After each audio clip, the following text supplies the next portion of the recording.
Okay, thanks again, everyone, for joining. This is our fifth meeting of the working group, looking at end of life of solar panels and batteries in Connecticut. I'd like to turn it over to Sarah Harari for some opening remarks. Sarah, go ahead. Thank you, Andrew. Welcome everybody to our final meeting of this iteration of the End of Life Working Group in Connecticut. We're going to be spending today doing closing items, wrapping up with reflections on the key takeaway recommendations, and then closing out and talking about how this work is going to continue after the wrap up of this call. So I thank you for being here today, and I'm going to turn it over to Andrew to get started. Okay, thanks a lot. Okay. Can everyone see my screen okay? Yep. Okay. Yes. Great. Okay, so we're going to start off by going through some introductions. I think the vast majority of people have been on prior calls, but just in case there's anyone who's joining for the first time today that wants to introduce themselves, we'll have an opportunity to do that, and we'll just talk about sort of the format of the meeting. Then I'm going to hand it over to my colleague Avi Lipsitz to do a review of the recommendations and Q&A. And then we're going to have Sarah offer some closing remarks. So in terms of the introductions, Power Advisory is leading these working group meetings in conjunction with the Green Bank.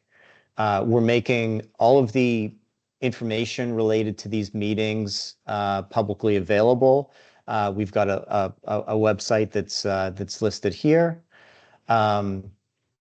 And I also understand that today that the Connecticut Network is carrying this meeting. Connecticut Network is a cable and a streaming service that covers government affairs in Connecticut. And then I would just really like to open it up for introductions of new attendees. As I said, I think I recognize most people from prior meetings, but if anyone did want to introduce themselves, just feel free to let us know your name, your company, and the role within your company. So I'll pause there to see if there's anyone who'd like to introduce themselves. Yeah. Hi, everybody. Sorry. My name is Susan Bernard. I am with Battery Council International, and I'm the Director of Regulatory and Technical Affairs for them. I've been on meetings in the past, but it's been a while, so I just wanted to say hi again. Great. Thank you, Susan. Hey, everybody. This is Bob Nicholson from the Solar Energy Industry Association. I'm the Sustainability and Recycling Manager with the association, and I am sitting in for Valessa today. Great. Thanks a lot, Bob. All right. We've got our page of the working group members here. As you can see, we've got the Connecticut agencies, the utilities that are in Connecticut, the manufacturing companies and developers, some state contractors, and then some recycling companies, and a couple of others. And just to sort of go over where we started and how we got to today, this is the fifth of 5 working group meetings that we had planned beginning back in March timeframe. So we introduced the study and the objectives back then. Then in April, we looked at needs assessment, market readiness, the policy landscape, what others were doing in other jurisdictions. In May, we introduced some material on indicative economics and funding options.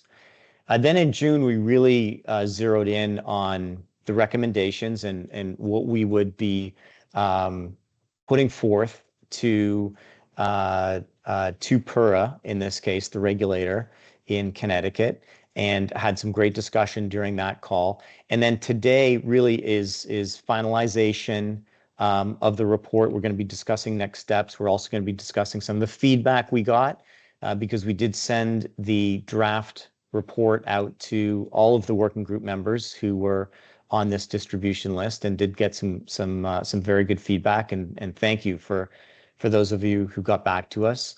And then we will be formally closing the working group for at least now. But Sarah will be talking about next steps. Yeah, just in terms of the discussion format, I think how we plan on running it is we'll just have Avi go through the material that he's going to go through, and then open it up to Q&A at the end. If you have a question as Avi's going through, I think that's fine. But generally the idea is to maybe wait until Avi pauses and asks for questions. And we'd like you to raise your virtual hand. Yeah, and then I think we can get right to it. So Avi, I'm going to turn it over to you. Thanks, Andrew, and welcome everybody once again to our the last one of these working group meetings.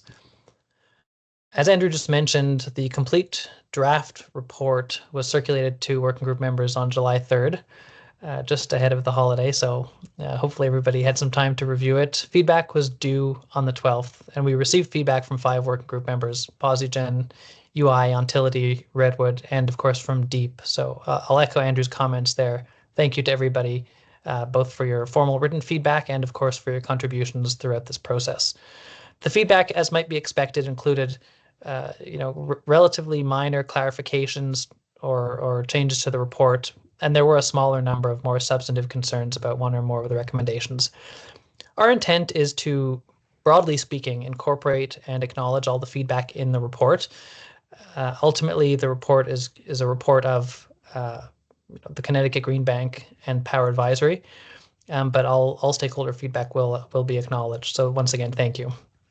The main changes that have been made since the version that you last saw, which is the one that was circulated on July 3rd, were the addition of a new sub-recommendation under item 5, which were the miscellaneous recommendations. And that's one that's relating to regional coordination of recycling policy, and we'll touch on that in a few minutes.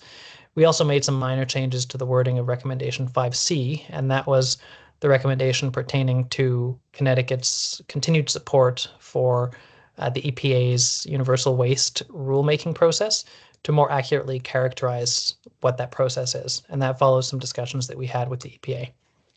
Next slide, please.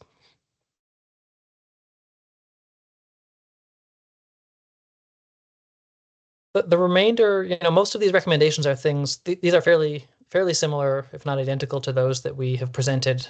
This is now essentially the 3rd meeting at which we're going through the recommendations, so I'm not going to linger on the ones that are the same, other than to just briefly reiterate. Our first recommendation is that distinct solutions be designed for residential scale solar, commercial scale solar, and stationary battery systems as a single recommendation on the battery side.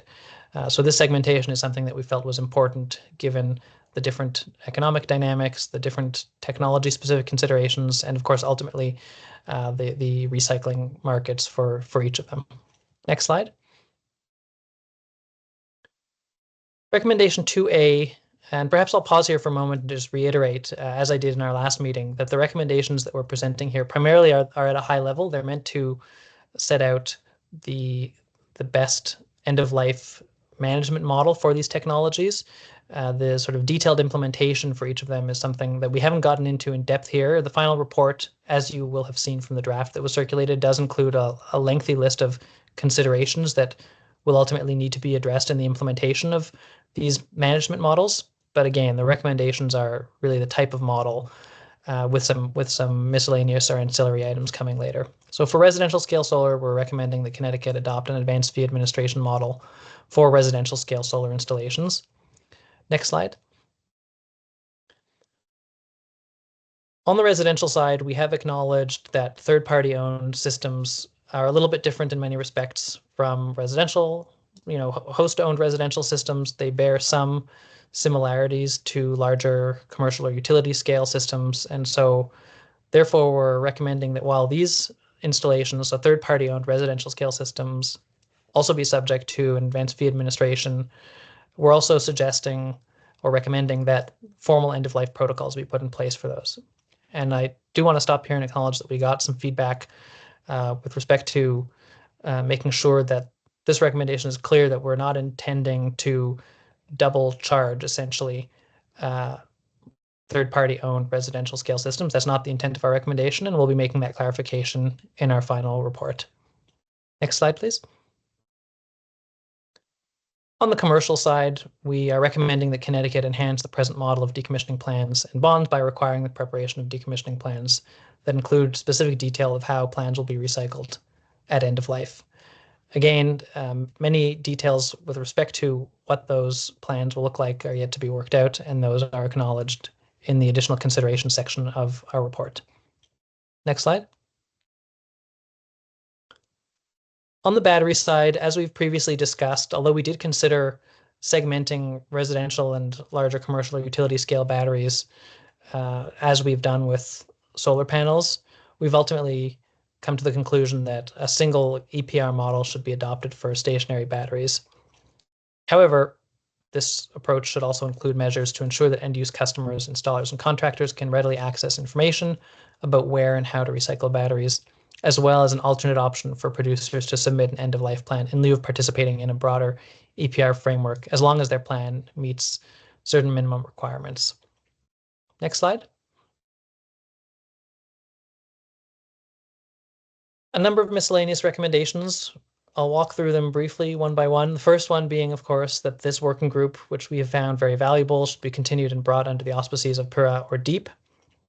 At the end of this presentation, we'll be asking if there's anybody who, for whatever reason, does not wish to continue to participate in a potential future iteration of this group to, of course, let us know. But we think that it offers a lot of value to Connecticut.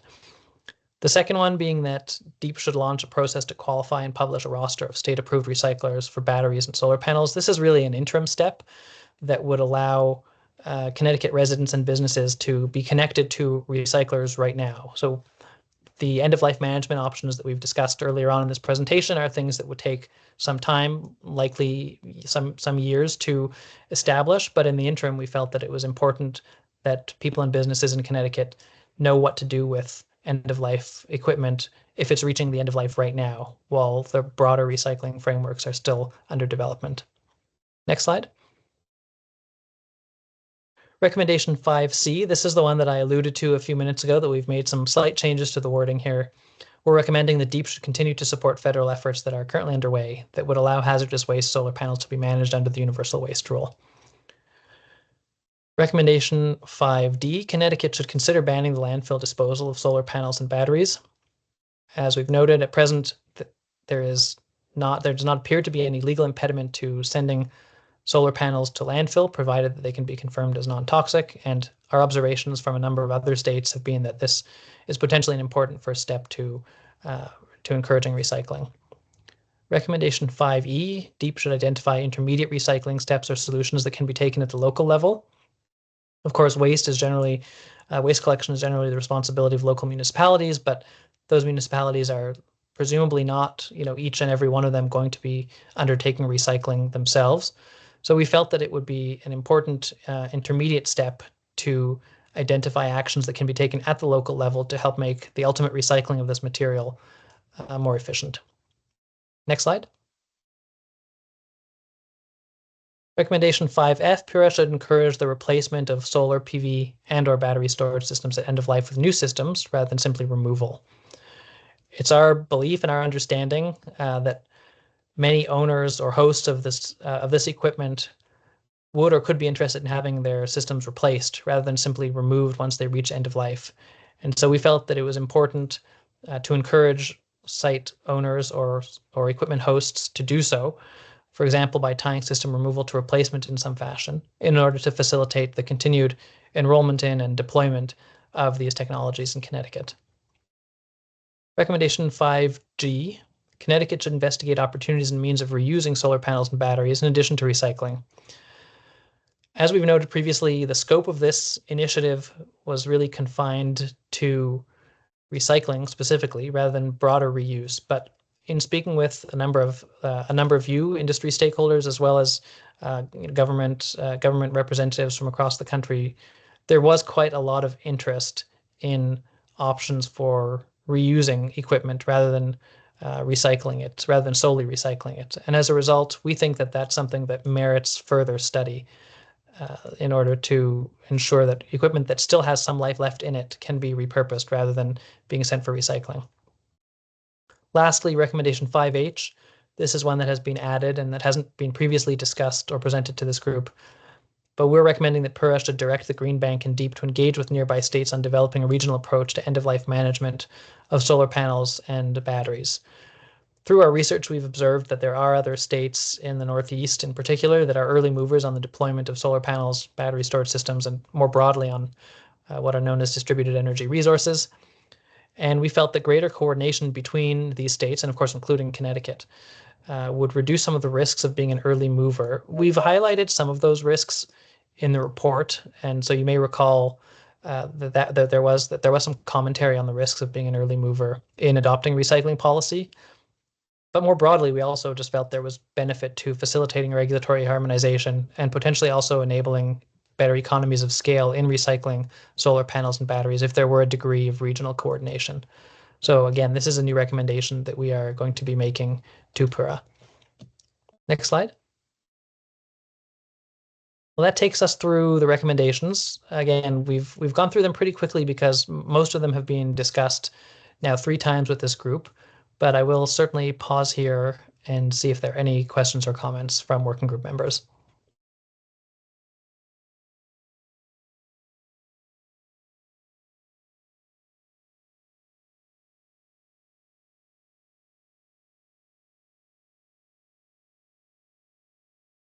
Daniel, please go ahead.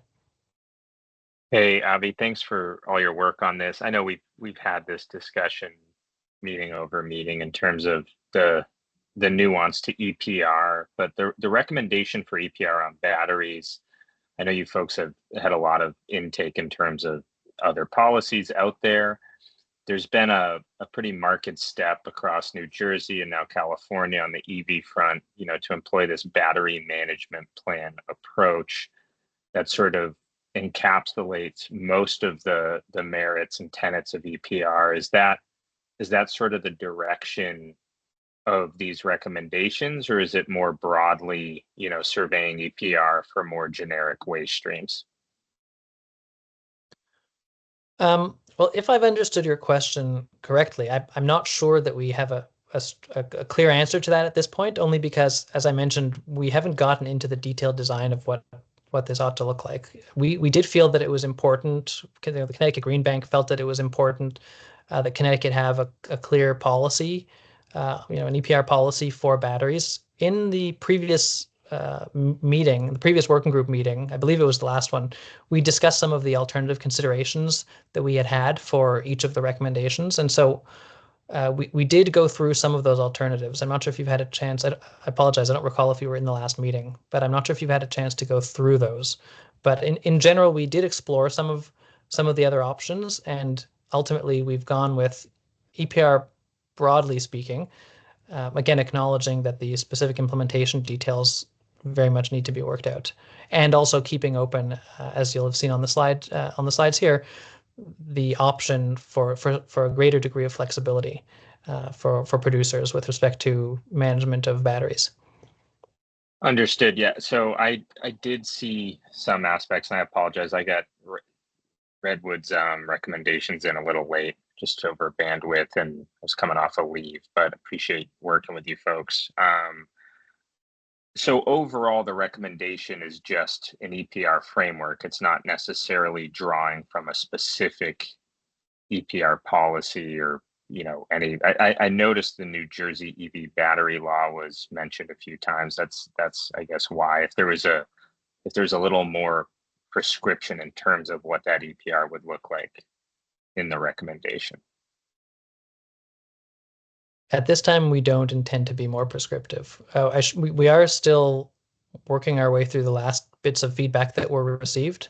But at this point, essentially what was just presented on screen is the recommendations that we'll be making.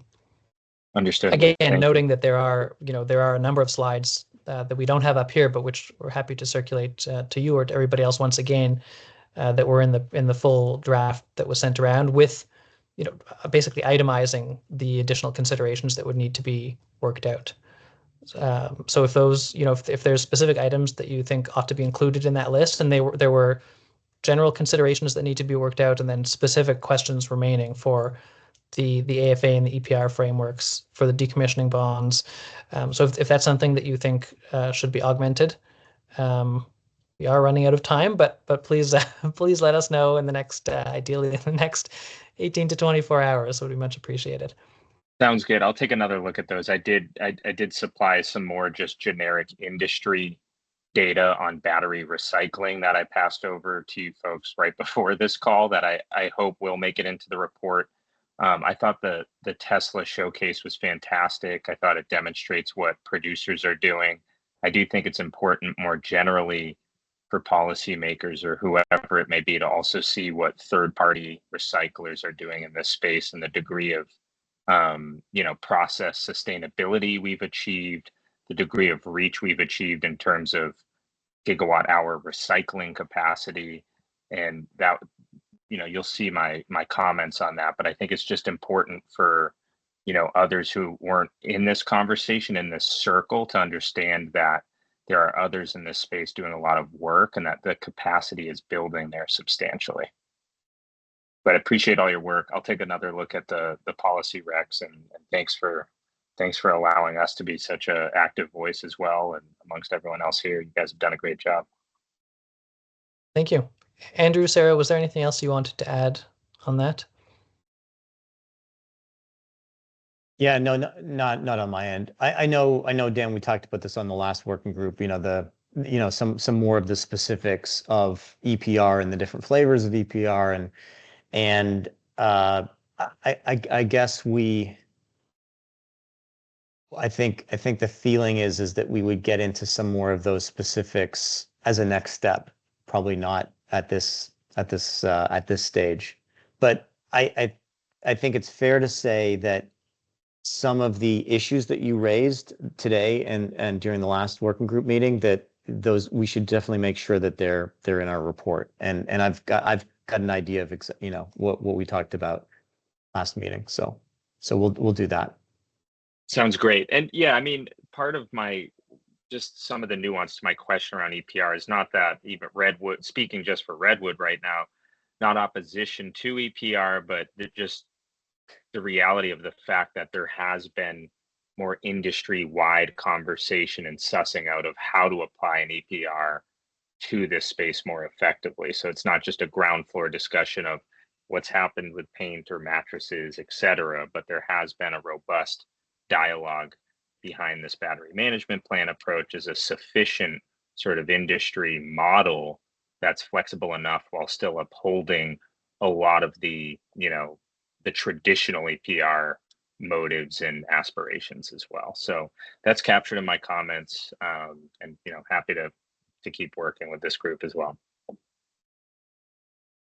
Great, thanks.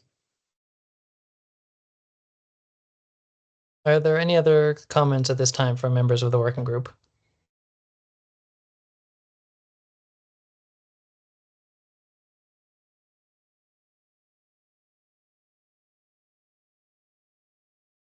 Seeing none, I think we can move on really to wrapping up this meeting a little bit earlier than anticipated, perhaps, but I'll turn it over to Sarah to close us out.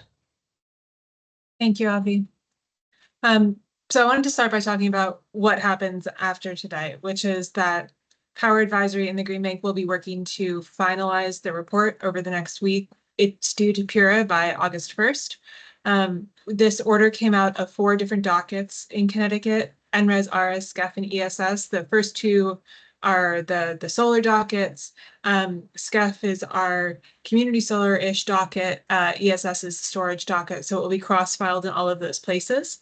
Once we've finalized the materials, we will both let you know when it's filed. We're also going to publish the final report to our website. And I wanted to flag for this group that as you just heard in the discussion, we are not proposing a plan with a ribbon tied around it to say, like, okay, we're ready to execute at this point. This is really the first step in a stakeholder process to determine how to manage these materials sustainably within the state. And I think that it is a potential next step will be that the regulator may choose to host a technical meeting on this subject, have the power advisory team come in and sort of present at a high level the process that we've gone through and the recommendations, and open it up to questioning. Typically within technical meetings, for those of you that have not worked within the PURA process or a state regulatory process, there will be sort of a general set of questions. They can invite certain people to participate, but it will be open to all who are interested in participating. And I would love to have you there as part of that, to both facilitate questions and to provide your expertise on this topic. As you saw through the recommendations that Avi went through earlier, one of our suggestions is that this working group continue in some shape or form. You know, the scope of the Green Bank really sort of ends around now, but we think that as a large asset owner ourselves, as a member of the state clean energy agency group, that we would like to continue to support this group to get together in some shape or form. And so as we go forward and start to do that, if you would like to be dropped from that contact list, please let anybody know the next time your name shows up, and we will do so, or let us know now. So hopefully this is not the last time we see you or you see us. I would like to wrap up with the next slide, Andrew, which is just a step to say thank you. We spent the past 5 months together learning about this topic, and I can't imagine a better group of people to have pulled into this process. We have nationally recognized recyclers in solar and storage and experts on those topics. We have folks who are doing amazing work in Connecticut to support the deployment of solar and storage technology, the operation of it, and then the many other experts that we've invited into this process. I truly appreciate all of you, and getting to hear the varied and spirited discussions around some of these topics has reminded me how much and how quickly this sector is changing as we learn about how to appropriately manage these materials, what's safe, what is sustainable, and personally, I'm very interested in the reuse question. I look forward to digging into it in the future about how we can continue to use these materials before they even hit the waste stream. I also wanted to give a big thank you to Power Advisory. The team that's here with us today, Andrew, Avi, and Rakesh, have done an amazing job shepherding this through. I know that you see them about once a month, but behind the scenes, they have done pretty much everything to get this report to where it is today, from coordinating with you all to collecting information, doing research analysis, and really guiding the shape of this process. So I just wanted to also thank the Power Advisory team. And also, I wanted to thank you on behalf of PURA. You know, the regulatory process can be clunky, and we have gathered a wonderful body of evidence to contribute towards the state's decision-making around these projects. So with that, I wanted to give a last minute, if anybody had reflections on the process that we've been through over the course of the last 5 months, to give you a chance to speak up.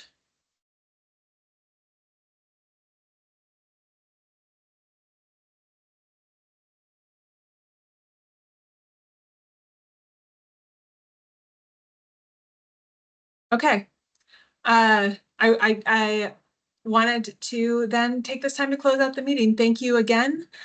You will hear from us as we wrap up the report in the next few weeks, and then we'll let you know when it's filed and posted on the website. Thank you so much. Hope you have a wonderful rest of your afternoon, and hope to hear from you again soon. Thanks. Goodbye. Thanks all. Thanks.